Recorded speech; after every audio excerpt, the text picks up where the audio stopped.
ବାରତା ଆସିଛି ଆଜି। ଶୁଣ ଭାଇ ଏ ଭଉଣୀ, ନିରାଶାରେ ଅଛ କି ଆଜି? ଏବେ ଶୁଣ ଏ ବାଣୀ, ଶୁଭ ବାରତା ଆସିଛି ଆଜି।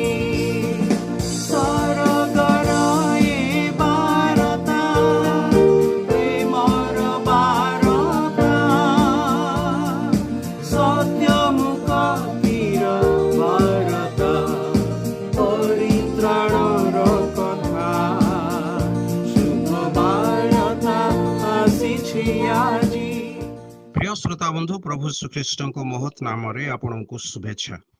पवित्र बाइबल माथ्यू लिखित सुसमाचार 2 अध्याय 1 और 2 पदरे आम मैंने पाठ करूँ। हेरोद राजा समय जिहुदा प्रदेशर बेथलीम रे जीशु जन्म होगा परे देख पूर्व देशर केतेक पंडित जेरूसलाम को आसी कहले, जिहुदी मानकर जो राजा जन्म ग्रहण करियछंती से केउठारे? कारण आम्भे माने पूर्व देश रे ताहांको तारा देखी ताहांको प्रणाम करने को आसीअछु। रोमियो सम्राट जिहुदा प्रदेश रे हेरोदंकु जने राजा रूपे नियुक्त करथिले, जी महान हेरोद नाम रे मध्य ख्यात। तांको राजत्व समय रे ख्रीष्टपूर्व 4 रे प्रभु यीशु ख्रीष्टंको जन्म होइथिला।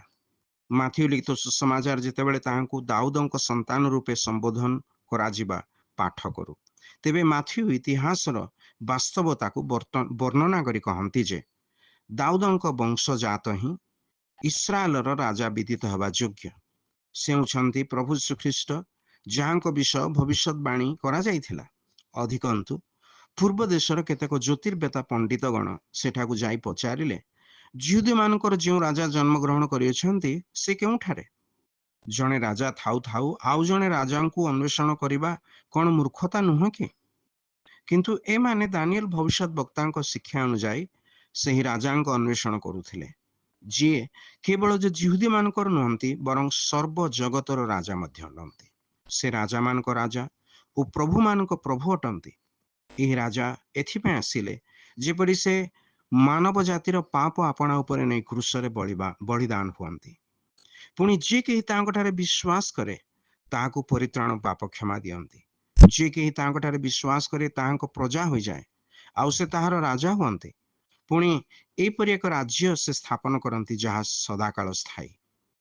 से ही राजा मानक राजा अर्थात प्रभु ख्रीष्ट ठारे विश्वास करे आपण मध्य जेपरि परित्राण प्राप्त होई तांको राज्य रे प्रवेश करि पारिबे, ईश्वरक निकटरे एही आमर प्रार्थना।